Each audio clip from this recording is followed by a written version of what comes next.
evening. Thanks for joining us on this KIDQ Newsbreak at 9. I'm Greg Kraber. Several Clarkston High School students are being recognized by the U.S. Air Force for their work in the community. The Air Force bestowed the CHS Junior ROTC program with a Distinguished Unit Award.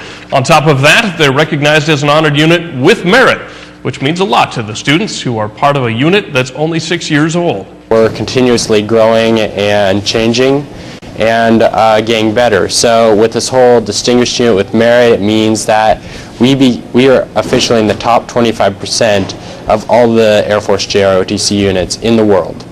We've worked really hard to meet all of our goals and exceed them and do well in what we do best, which is our community service. This is the first time they've earned the award with merit. That's due partially to a superior rating they received during a unit inspection back in October.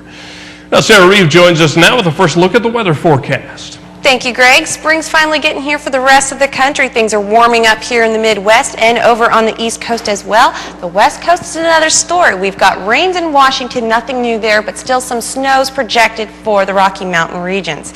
Now today, around Lewiston and surrounding areas, we had cloudy skies, nothing like the rains we saw yesterday. I'll be back in a few minutes to look at your extended weather forecast. All right, thanks, Sharon.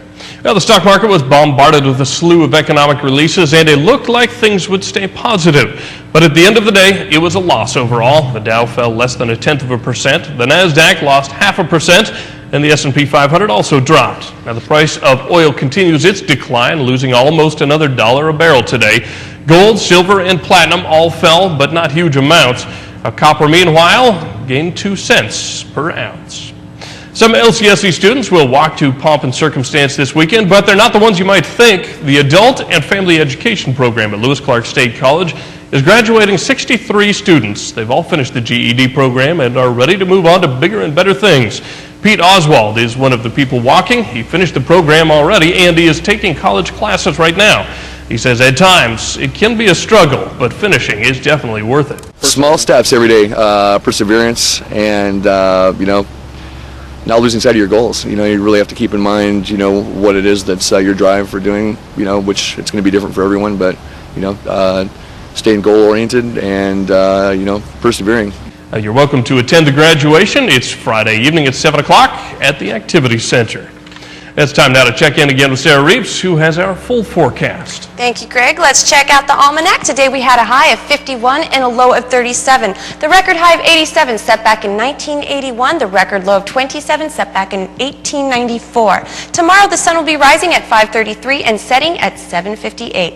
Across the nation today, the Midwest saw quite a bit of rain all the way up from the Dakotas, down to Texas. They had some showers. In the Pacific Northwest, it was the same story. Most of the showers happening over in Montana. They had a fairly wet day. There's a good chance that will turn into snow tomorrow.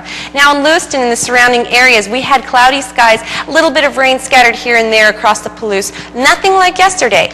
Up in Pullman tonight, we've got a low of 31 with a high of 53 tomorrow. Over in Orfino, 34 degrees tonight with a high of 58 tomorrow. And in Pomeroy, 29 degrees tonight with a high of 57 tomorrow. Now tomorrow is going to be considerably warmer than today with a high of 60. It will be partly cloudy. Friday, things are going to continue to warm up with a high of 67. This weekend, we've got a 20% chance of rain for both Saturday and Sunday, but it's going to stay warm and in the 60s with a high of 64 for Saturday and a high of 63 for Sunday. And that's been a look at your weather this news break. Greg?